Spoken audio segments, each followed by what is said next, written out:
vamos iniciar, tá? Ok.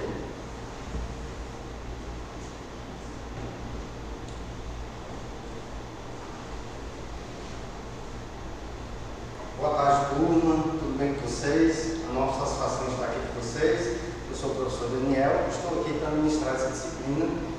E hoje nós já teremos nosso primeiro tema, um tema extremamente importante, que é sobre teorias e políticas curriculares no ensino de geografia. Bom, então antes de começar, eu quero pontuar a importância desse tema, principalmente devido a eu já ter uma experiência teórica e prática. Eu tenho 13 anos, trabalhando 13 anos na educação básica, tanto no estado do Ceará como também no Distrito Federal. Eu pude perceber essas mudanças e também essas reflexões diante dessa minha relação teórica e prática. Então, essas mudanças, quando elas chegam no ensino, nós que estamos na da escola, a gente fica bem em dúvida, a gente fica angustiado. Então, por isso, uma discussão dessa é de extrema relevância, para que nós possamos ter uma formação sólida e termos segurança e autonomia diante da nossa prática em sala de aula. Então, nesse cenário, essa discussão ela vem nos trazer importantes contribuições para a gente entender o que está acontecendo na contemporaneidade. Nós vamos fazer um pouco de recorte, que não vamos trazer todas as mudanças, todas as políticas, que a gente vai trazer mais uma dimensão da reforma do ensino médio e da BNCC. E tocar um pouco na BNC Formação, mas porque é um tema amplo, um tema complexo, por isso nós tivemos que fazer esses pequenos recortes.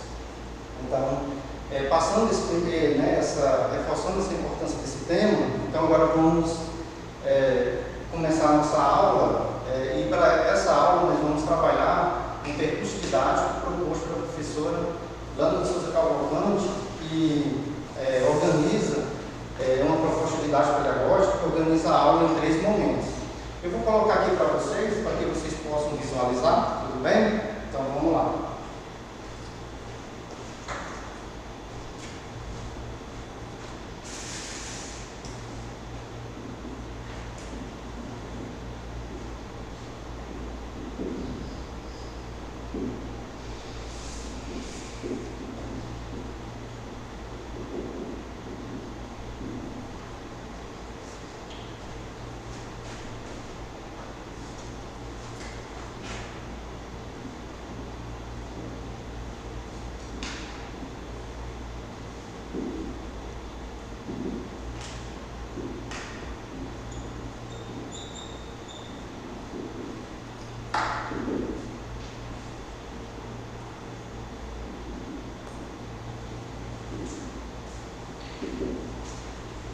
Esse é o percurso didático proposto pela professora Lana de Souza Cavalcante.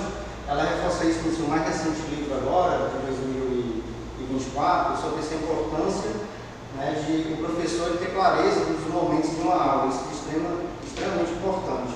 Então, o primeiro momento da aula, que é a introdução da aula, é o momento de acordo com a professora, que o professor ele vai problematizar o tema, ou seja, vai lançar perguntas orientadoras para que o ensino, para que aquela aula tenha um espírito investigativo. Então, fazer isso, o aluno ele, vai ser mais ativo diante do processo. Então, essa é a intenção de fazer essa problematização. E, para isso, também nós vamos utilizar a metodologia de ensino de geografia por investigação, baseada em Moraes e também na professora Valéria Coca Ascensão, que é estimular a problematização, ou seja, o ensino investigativo. Então, essa é a ideia. E essa pergunta, essa problematização, ela pode ser respondida no ato da pergunta, durante e depois da problematização. Então, esse é o primeiro momento. O segundo momento é a sistematização ou desenvolvimento da aula, propriamente dito. Então, no momento em que o professor ele vai desenvolver sua aula, e nesse momento é importante o professor ter clareza dos componentes que compõem uma aula, que é o objetivo, o conteúdo e o método. Isso é fundamental. E para nós desenvolvermos esse processo didático-pedagógico, nós vamos utilizar aula expositiva dialogada, baseada em Zital, e entendendo que a pedagogia dialógica é uma ferramenta fundamental do dialogismo, e pedagogia libertadora de Paulo Freire, na perspectiva, né, de relações horizontais, né, ou relações dialógicas, além da noção da pedagogia da esperança, que nós precisamos ter os desafios, nós também temos que ter utopia, e a pedagogia da esperança fala disso, que a geografia é utopia também. Então, o terceiro momento é o momento da sintetização. Então, esse momento, de acordo com a professora, é um momento que o professor ele cria uma atividade para estimular, né, a experimentação da aprendizagem, também da mobilização daquela aprendizagem que foi adquirida durante o percurso, e também o momento do professor avaliar. Né? Então, para isso, nós criamos uma resolução de situações e problemas com o professor Jesualdo, que está no anexo 1, vocês podem observar depois, associado à realidade aqui de Sobral, associado também à temática. Então, isso é extremamente importante, não importa onde você esteja, tem que trazer a realidade local, né, para fazer essa dialogismo. Então, dito isso, né, explicitando o que nós vamos fazer hoje, vamos passar agora para o primeiro momento. Eu quero que vocês peguem o plano de aula, por gentileza. Bom, no plano de aula, na página 2, nós vamos ter aí, né, o primeiro momento, que é o momento da problematização. Então, nesse momento, nós vamos realizar duas ações. A primeira, contextualizar essa aula diante da disciplina, e a segunda, de lançar as perguntas orientadoras do tema. Então, nesse cenário, né, vocês podem perceber no quadro número 1, na página 2, nós temos aí a aula número 1, né, que é Teorias e Políticas Curriculares e Ensino de Geografia. Então, essa aula está dentro do contexto da nossa disciplina de 11 aulas. E cada aula é composta de 2 textos basilares e mais textos complementares. Bom, eu costumo utilizar, além dos textos basilares, vários outros textos, né, porque eu sempre gosto de fundamentar minha aula ali para além daqueles textos básicos, né, para que a gente tenha um debate bem profundo. Então, a segunda ação agora, a gente vai lançar, né, a problematização propriamente dita, e para isso, na página 2, vocês podem visualizar no quadro 2. Tudo certo? Todo mundo localizou? Muito bem? Então vamos lá. Tá aí, quadro 2, perguntas orientadoras, né, na página 2. Bom, a primeira pergunta, né, eu vou lançar a pergunta, lembrando que eu falei, pode responder na hora, durante ou depois do percurso. Então, esse é um estímulo ao ensino investigativo, né, uma perspectiva em que você estimula o aluno a ser ativo, né, com um papel ativo durante a aula, não somente o papel passivo de escutar o professor, mas ele vai ficar pensando sobre aquelas perguntas.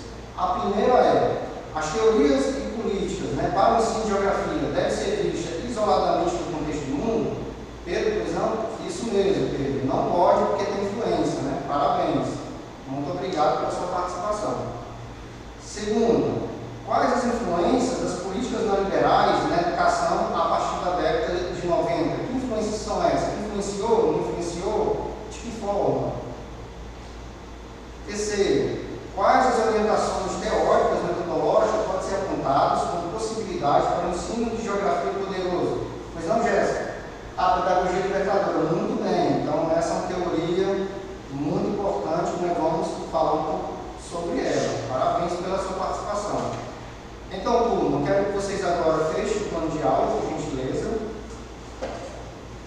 E agora eu solicito que vocês peguem o caderno convencional de vocês, que nós vamos utilizar como recurso pedagógico. Né? Por quê? Porque ao você tomar nota, ao você desenhar, ao você fazer croquis, isso promove uma aprendizagem ativa, uma aprendizagem significativa. Por quê? Porque antes de você desenhar, você pensa. E quando você pensa, você aciona seus processos cognitivos. Logo, essa aprendizagem ela vai se internalizar. Inclusive, hoje, muitos países desenvolvidos estão adotando os recursos analógicos, inclusive tirando o digital e colocando os analógicos, extremamente importante. Por isso, sempre existe nas minhas aulas o caderno de nota. O caderno para uma nota que é extremamente importante para os processos, né, cognitivos humanos. Então, agora vamos passar para o segundo momento de nossa aula. Bom, esse segundo momento diz respeito ao cumprimento dos objetivos específicos que tem primeiro, né? No final da aula vocês deverão contextualizar teorias e políticas curriculares, né, para o ensino de geografia diante do contexto de mundo. Segundo, entender como as influências das políticas neoliberais impactam no currículo de ensino de geografia. E terceiro, operar com orientações teóricas, metodológicas para o currículo poderoso no ensino de geografia, que é a nossa principal tese de defesa aqui, a geografia ser um conhecimento poderoso. Partimos agora para o primeiro objetivo, né, que é contextualizar teorias e políticas curriculares para o ensino de geografia, diante do contexto de mundo. Para isso, a pergunta orientadora, como eu falei para vocês, esse é um estímulo, né, no ensino investigativo, onde você estimula o aluno a participar da aula. As teorias e políticas, né, para o ensino de geografia devem ser vistas isoladamente no contexto de mundo. Pedro, isso, como até o outro colega já tinha participado sobre isso, né, tem influência. Né? Inclusive, né, José Carlos Urbano, no livro didático, ele fala que os processos educativos sofrem influência de condicionantes sociopolíticas. Embora os espaços educativos não sejam passivos, eles existem, têm teorias, né, mas essas influências, elas impactam e a gente não pode desconsiderá-las. Então, a resposta para essa pergunta é não. Por quê? Porque tanto a universidade e a escola, elas não são ilhas, né? Então, essa é uma dimensão importante. Para isso, ao nós entendermos o Milton Santos, da categoria da totalidade do movimento, então a gente entende que os contextos sociais, o movimento de totalidade, ela influencia e é influenciado pelo movimento local. Então, até porque, né, hoje nós estamos nesse mundo contemporâneo, então esse mundo contemporâneo tem diversos impactos, diversos fatores, entre esses processos de globalização. Então, a globalização, né, como o autor mesmo fala, como a intensificação da internacionalização dos lugares, ele promove diversos impactos, diversas influências. Né? Basta ver o exemplo aí da gente comer sushi, né, várias outras comidas chinesa, japonesa, tudo influencia nesse processo de globalização. Então, há uma influência nas práticas socioespaciais. Então, nesse cenário, tanto na universidade como na escola, há influência, né? A gente não pode negar isso. E a universidade e a escola também tem esse poder de influência, a gente precisa existir. Por isso que nós vamos propor, né, daqui a pouco, o que nós defendemos, né, a nossa proposta. Então, as teorias e políticas curriculares e o ensino de geografia, elas devem estar inseridas nesse contexto, né? Não pode ser visto descontextualizado. Então, uma coisa bem importante, eu, enquanto professor da educação básica, né, muitas vezes eu me perguntava, mas afinal, o que é escola mesmo? Né? Qual a finalidade? Meus estudantes também, né, isso foi uma das coisas que me levou até fazer o mestrado. Então, turma, e aí, assim, eu encontrei esse texto, um texto clássico, né, que ele foi bem feliz em definir as finalidades da escola, o que é currículo, né, que a escola ela tem intencionalidade, ela tem interesses. Né? Então, nesse cenário, o autor ele vai dividir em duas categorias. Então, conhecimentos poderosos e o conhecimento poderoso. Então, o conhecimento dos poderosos diz respeito à perspectiva que não quer a transformação da realidade, quer que o sujeito se adapte, que não valoriza a diversidade cultural, que não valoriza a questão da coexistência, da pluralidade, né, das escolhas, né, ou seja, não questiona o machismo, a violência contra a mulher. Então, essa é uma perspectiva de conhecimentos poderosos, não quer mudança, para ele está tudo bem. Tá? Então, para ele está tudo bem. E, por outro lado, o conhecimento poderoso, que é a nossa defesa. Então, a geografia, né, a escola, esse conhecimento, ao ser internalizado, isso vira ferramentas mentais que o aluno consegue alcançar. Né? Então, eu posso dar um exemplo, eu sou campesino, né, estou vendo do Estado do Norte, Ceará. Então, assim, a educação me fez fazer voos inestimáveis. Então, esse é o poder. Então, esse conhecimento que nós defendemos. Então, para que serve a escola? Então, a gente precisa direcionar para o conhecimento poderoso. Pode servir para os poderosos? 5, que é tópico do próximo item. A força que está vindo aí, esse conhecimento poderoso, na universidade, na escola, por isso precisamos existir. Tá bom, turma? Qualquer coisa, vamos participar. Tá bom? Agora partimos, né, para o objetivo número 2, né, que diz respeito a entender, né, como as influências de políticas neoliberais impactam no currículo do ensino de geografia. Bom, a pergunta orientadora é quais influências, né, das políticas neoliberais na educação a partir de 1990. Jéssica, pois não? Isso, a reforma do ensino médio é um excelente exemplo. Né? Inclusive, a gente vai, um dos recortes do nosso tema, né, de hoje, que é tocar nesse ponto da reforma do ensino médio. O que é essa reforma? Muito bem, eu gostei da sua participação. Bom, então, a própria imagem é representativa do que isso, do que está acontecendo no nosso país, não só no Brasil, daqui a pouco vamos ver. Então, olha só, o próprio modelo, né, um modelo, né, que vê o aluno como mercadoria, né, vê o aluno como cliente.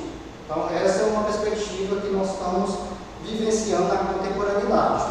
E eu diria mais que a gente ainda está começando coisas que estão por vir, que ainda é muito pior, coisas que está acontecendo nos Estados Unidos e em outros países. Bom, então, para falar sobre políticas curriculares, é necessário saber, afinal, o que é o currículo. Bom, o currículo, né, é um instrumento importante da educação, né, porque, né, de acordo com o Sacristão, no livro, né, Saberes e Incertezas sobre o Currículo, é que o currículo é ordenador, é unificador do processo de ensinar e aprender. Bom, então o currículo, né, é uma forma de selecionar os conteúdos historicamente acumulados pela humanidade, e esses conteúdos selecionados, eles vão regular nossas práticas educativas na escola e também na universidade. Bom, e claro, né, que esse conteúdo, que esse currículo, ele é disputado, é uma disputa de grupos de interesses. Né? Então, aí tem que ter resistências, né, principalmente dos atores não hegemônicos. Né? Por quê? Porque os atores hegemônicos, hoje, com engenharia financeira e de marketing, então, a chance que eles estão tendo hoje de adentrar no currículo, de adentrar na escola, é assustadora. Então, isso nós vamos, inclusive, ver. E essa gênese, né, Pierre Cardot e Priscila Laval, no livro A Nova Razão do Mundo, isso tem uma gênese. Então, tem essa gênese dessas políticas curriculares, em especial do neoliberalismo. Então, nosso recorte, né, vai ser falar sobre essa dimensão do neoliberalismo, das políticas neoliberais. Então, de acordo com o autor, né, A Nova Razão do Mundo, então, essa dimensão agora, não basta os atores. Eles não querem mais somente invadir os mercados, os países, as culturas. Eles agora querem invadir a nossa mente. Sabiam disso? Por quê? Pois não, Jéssica? Porque é mais fácil, né? É mais fácil, você domina a mente, então o resto fica mais fácil você aceitar. Então essa é uma dimensão da nova razão do mundo, do neoliberalismo, que quer formar agora um novo homem, né? Um novo humano, que agora é uma formação do indivíduo empresa. Então o indivíduo para operacionalizar como se fosse uma empresa, pelos princípios empresariais, tanto na escola como na universidade. E estimulando o espírito competitivo universal, né, ou seja, estabelecendo todo mundo para se direcionar a uma perspectiva, né, global. Terceiro, o espírito em empreendedorismo. Basta ver agora nas escolas o tanto de disciplinas em empreendedorismo e a geografia sendo reduzida. Bom, por que a geografia está sendo reduzida, turma? Porque a geografia, muito bem, Pedro, a geografia incomoda, né? A geografia incomoda.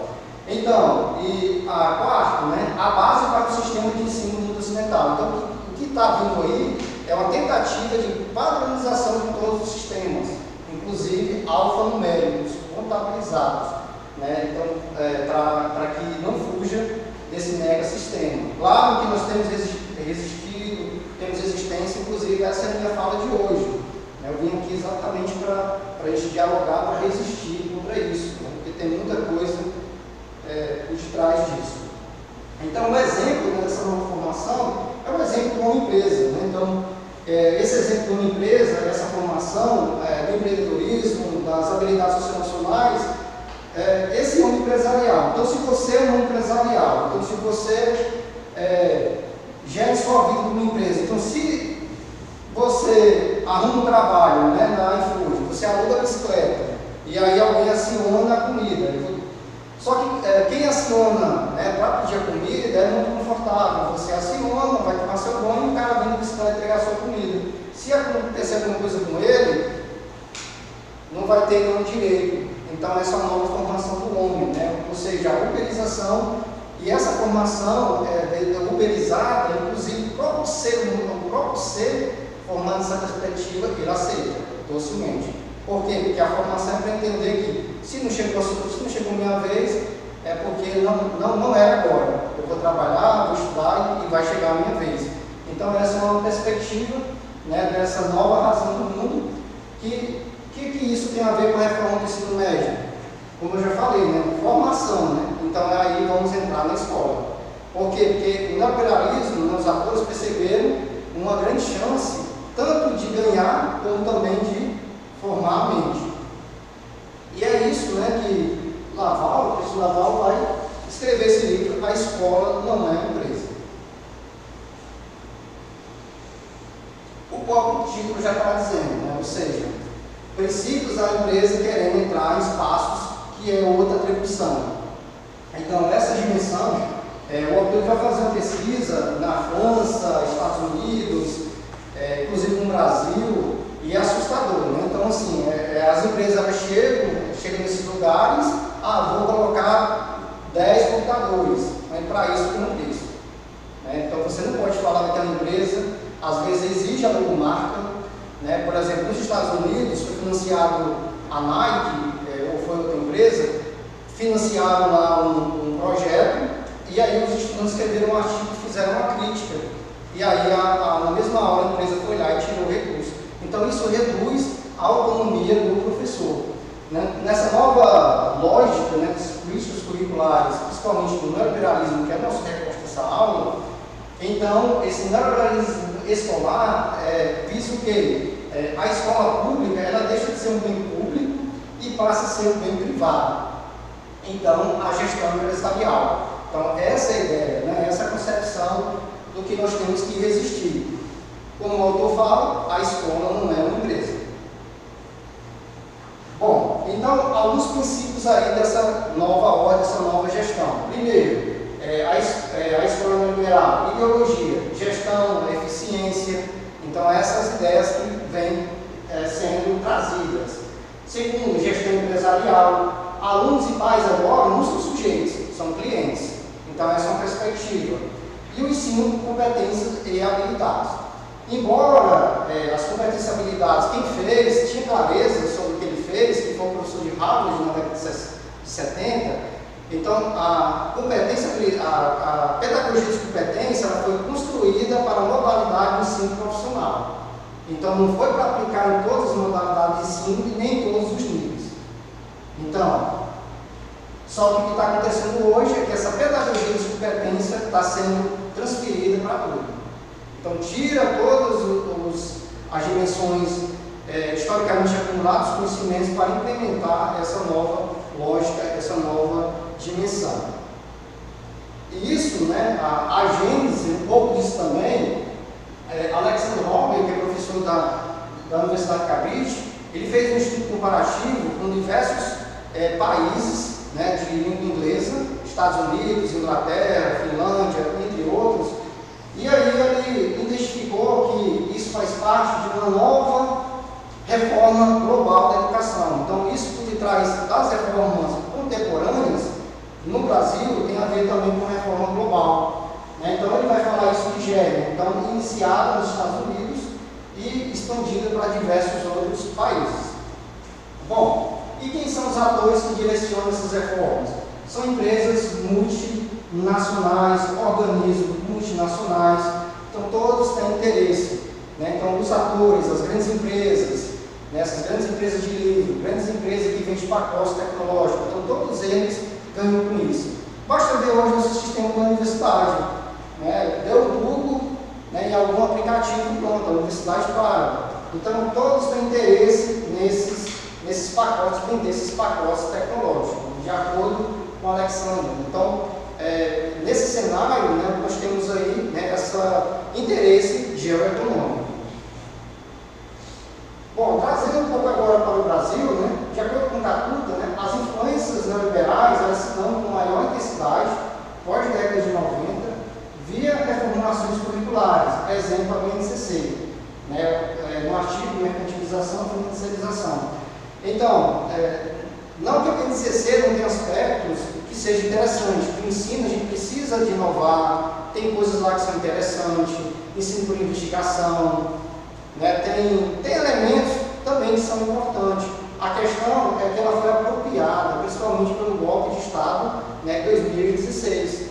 Né, e a reforma veio, né, com caráter provisório, né, enfim. Então ela foi apropriada pelos atores. Então, só foi Dilma sofreu o golpe, aconteceu toda a reforma e ela foi apropriada, principalmente a terceira versão.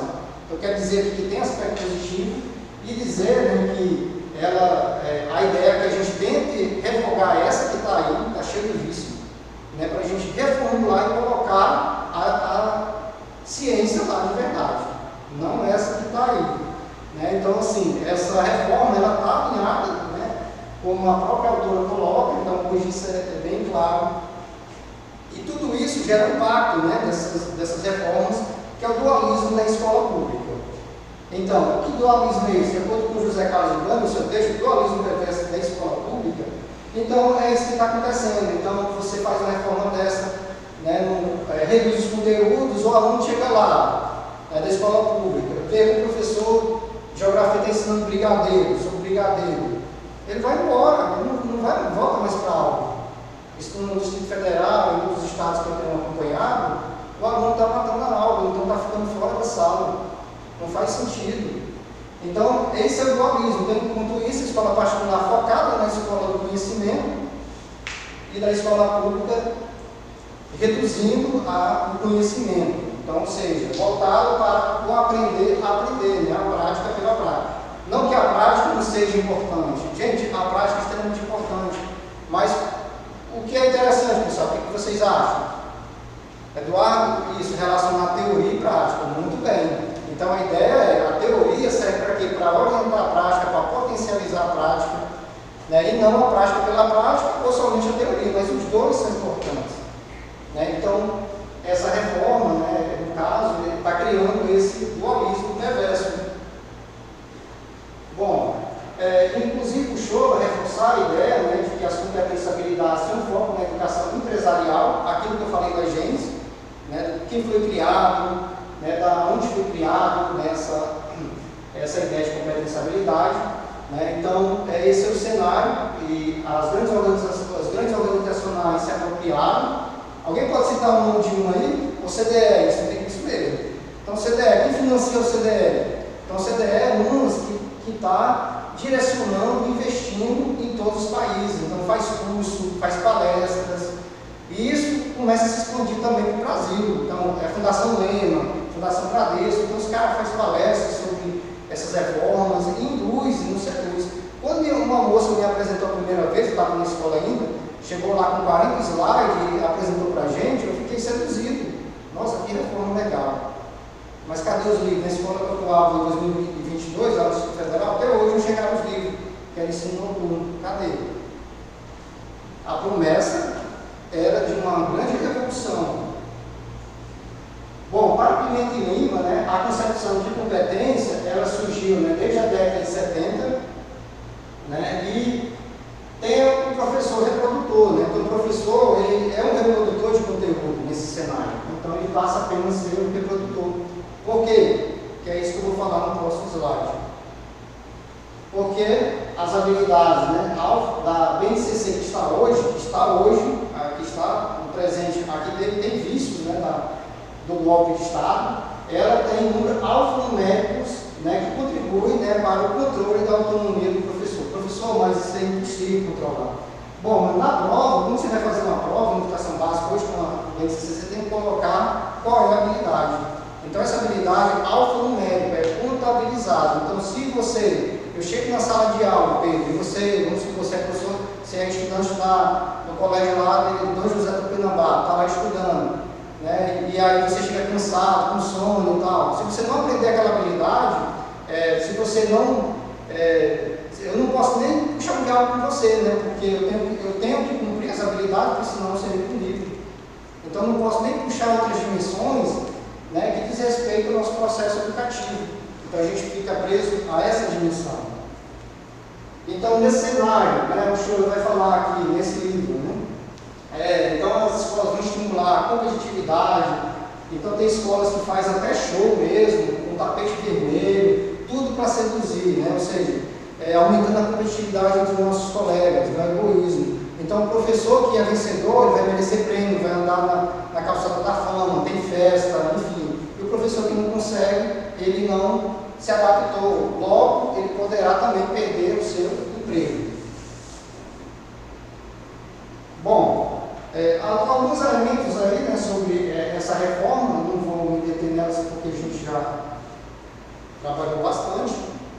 E partimos agora para o terceiro e último objetivo, que é operar com orientações teóricas, metodológicas, para o currículo poderoso do ensino de geografia. Então, turma, o que eu estou trazendo para vocês hoje é o seguinte, não basta a crítica pela crítica, eu estou trazendo para vocês o que nós pensamos e o grupo de intelectuais das universidades, né, que nós temos investigados, então nós temos que trazer sim a crítica, mas qual é a nossa proposição? Então, revogar, mas aí vamos fazer o quê?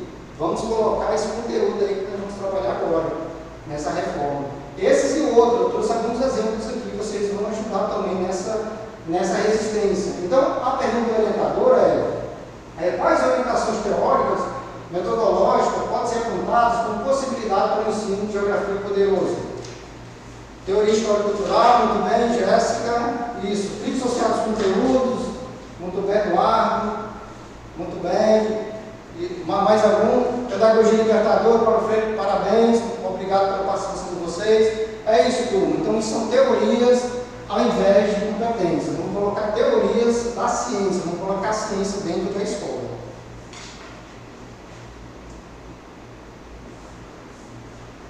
Bom, orientações, né, de teorias didático-pedagógicas, né, para o ensino de geografia, para o conhecimento poderoso. Então, trago a imagem aí do Paulo Freire, né, para exatamente dizer isso que nós estamos querendo, que é uma educação transformadora, né, que transforma a realidade.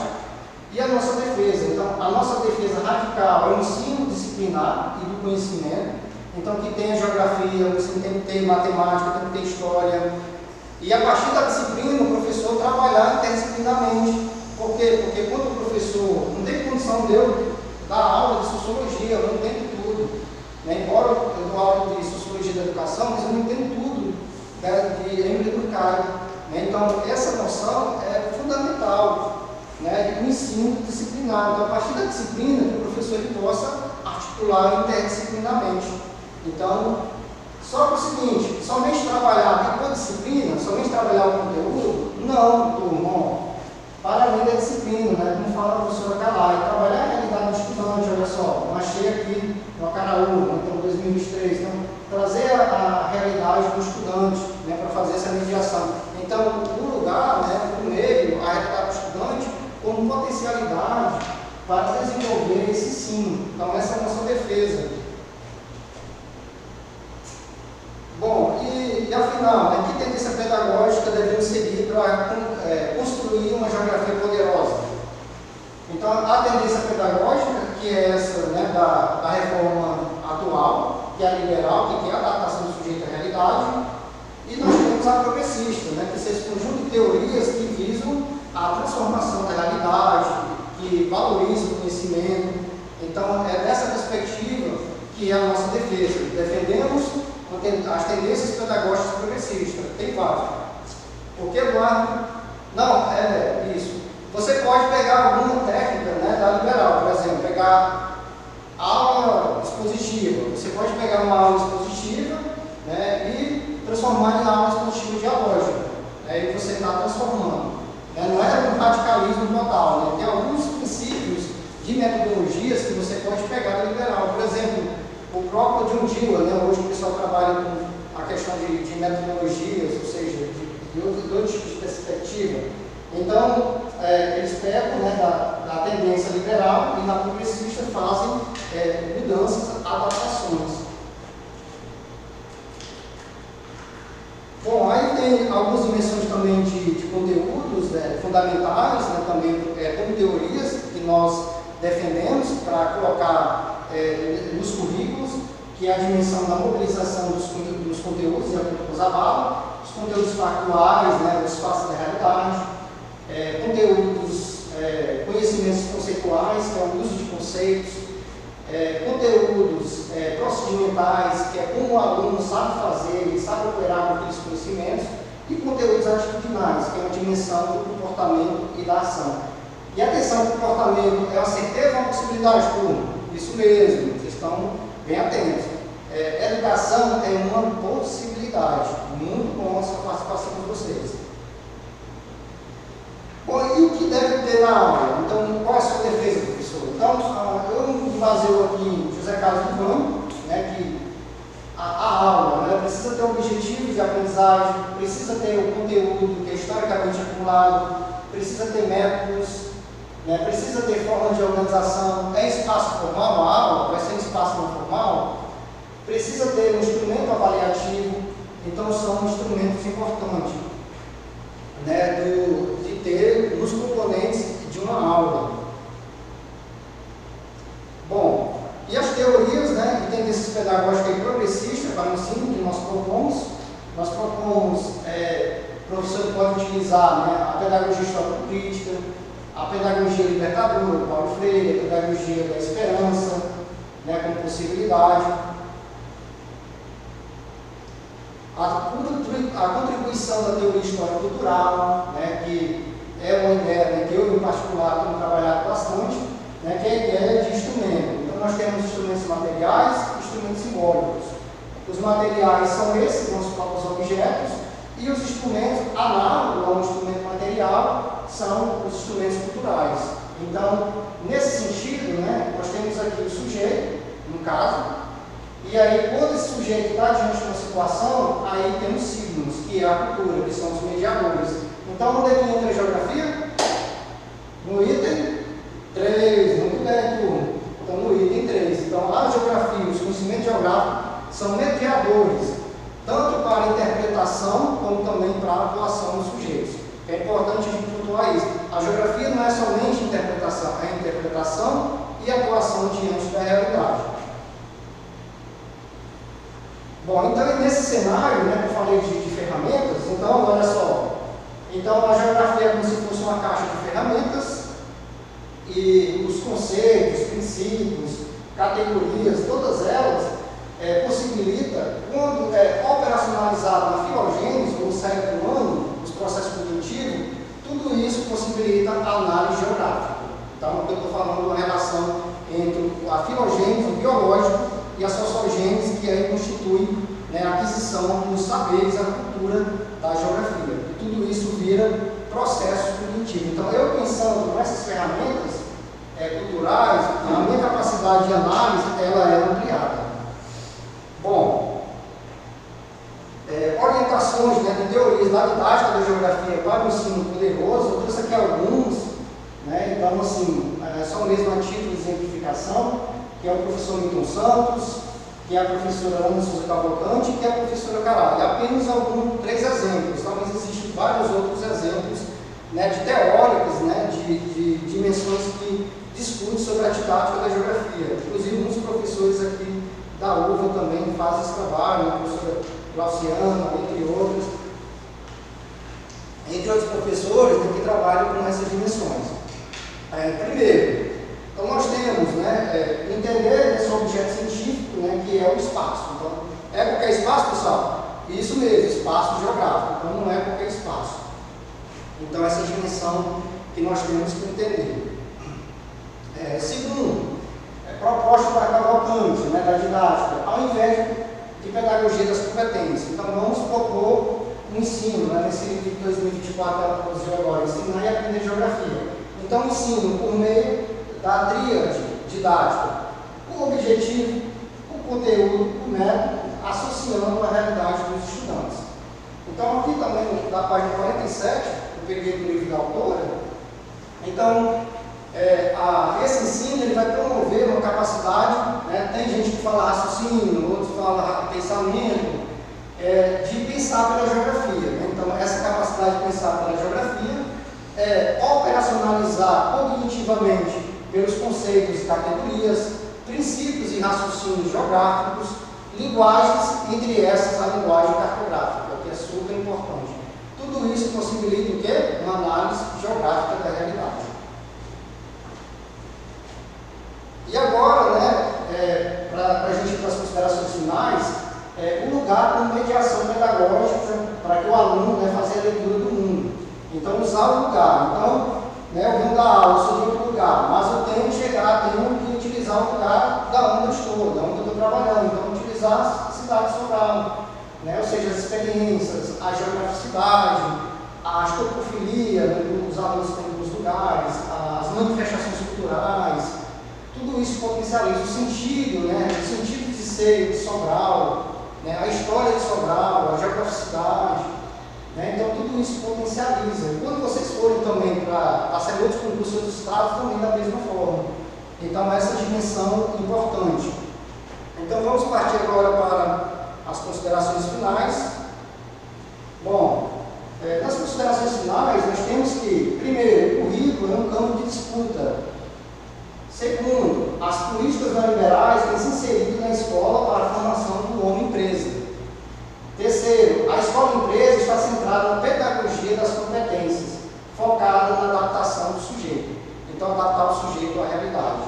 E quarto, o ensino de geografia é uma disciplina poderosa para levar os estudantes a pensar e raciocinar geograficamente e atuar de forma crítica e flexível diante da realidade. Bom, agora partimos para o terceiro, algumas referências geográficas foram utilizadas. Terceiro momento e último do percurso didático. Então, esse momento, turma, é o momento em que o professor ele cria uma atividade, né, para estimular a mobilização da aprendizagem dos estudantes. Então, está na página 5, no anexo. Eu quero que vocês acessem, por gentileza.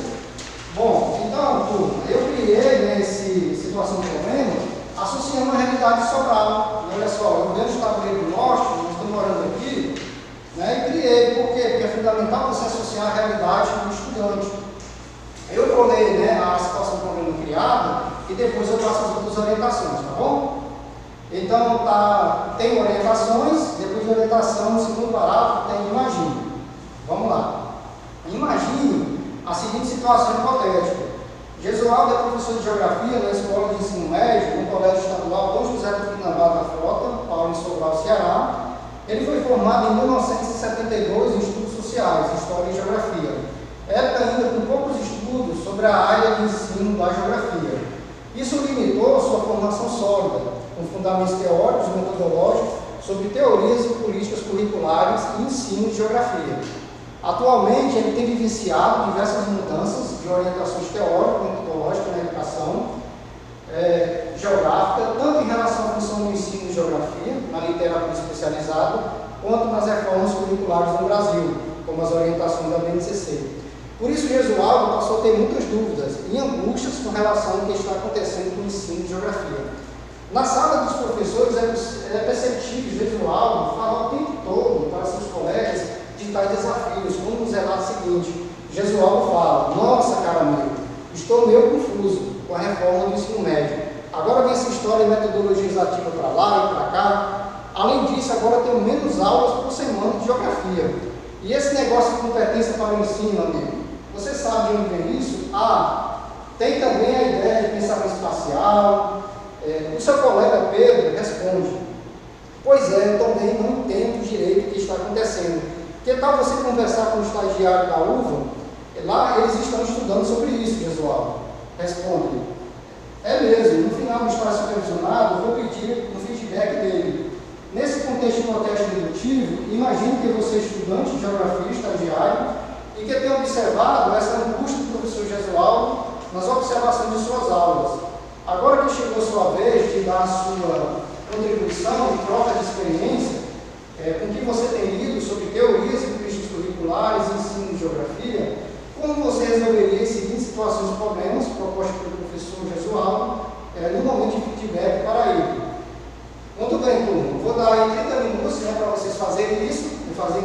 daqui a pouco a gente volta, tá bom?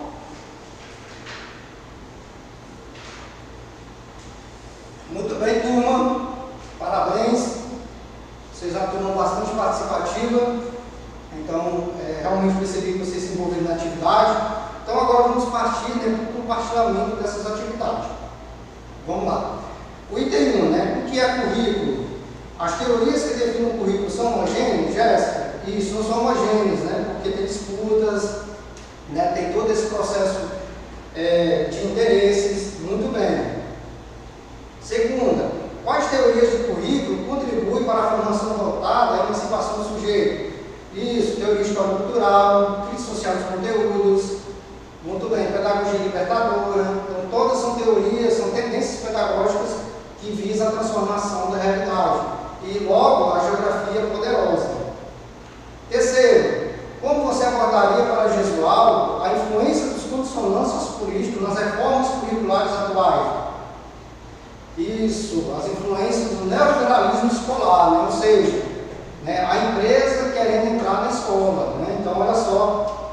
Então, parabéns, né, pela participação de vocês. Quarto, o que você diria ao professor Gesualdo sobre a importância de se conhecer as teorias da geografia escolar? Isso, né, que tem várias dimensões, né, e a geografia é um conjunto de ferramentas que são conceitos, princípios e categorias, que isso permite uma análise geográfica. Só análise do atuação, aí, muito bem.